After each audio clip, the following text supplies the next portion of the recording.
Today is Friday, February 13th, 2026, and today is National Tortellini Day, which feels like a celebration of food that's doing more work than it looks like. Welcome to This Day in History from Wait, That's Random. I'm your host, C.L. Burns. On this day in 1861, the first photograph taken from a balloon was published. For the first time, the world was seen from above on purpose. Before this, perspective was limited to hills, towers, and imagination. You knew places existed, but you experienced them only from the ground. Balloon photography changed that. Familiar streets turned abstract. Buildings became shapes. Distance became visible. Seeing from above didn't just show people something new. It changed how they understood what they were looking at. Perspective stopped being theoretical. It became visual. And once perspective shifts, it's hard to go back to seeing things the same way.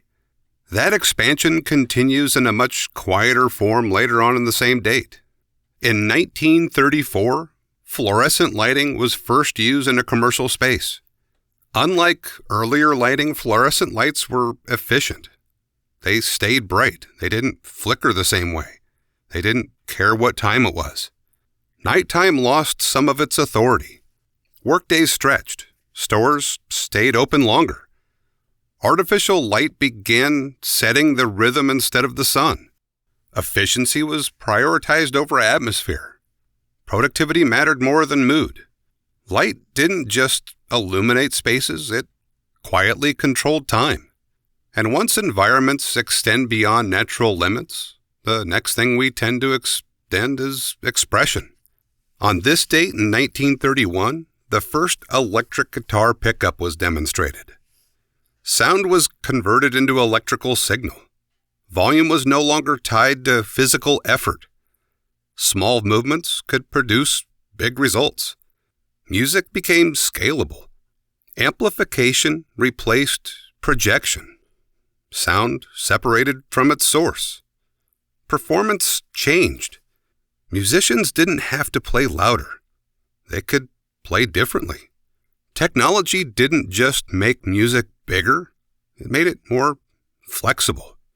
And speaking of music, on this day, Peter Gabriel was born in 1950. Peter Gabriel embraced technology as part of expression early on. Electronic instruments, studio experimentation, and visual storytelling. He treated music as a system, not just a performance. Tools weren't obstacles, they were extensions, which fits neatly with everything that happened on this day. When you line these moments up, a pattern starts to appear. Perspective expands, environments stretch, expression amplifies. We keep finding ways to see more, do more, and reach farther, often without realizing how much the tools are shaping the experience. Anyway, those are the things I ended up discovering today. Stop by tomorrow and we'll see where the day takes us. If you want to know more about me or the work I do, you can find everything at waitthat'srandom.com. I'm C.L. Burns, and I appreciate you stopping by.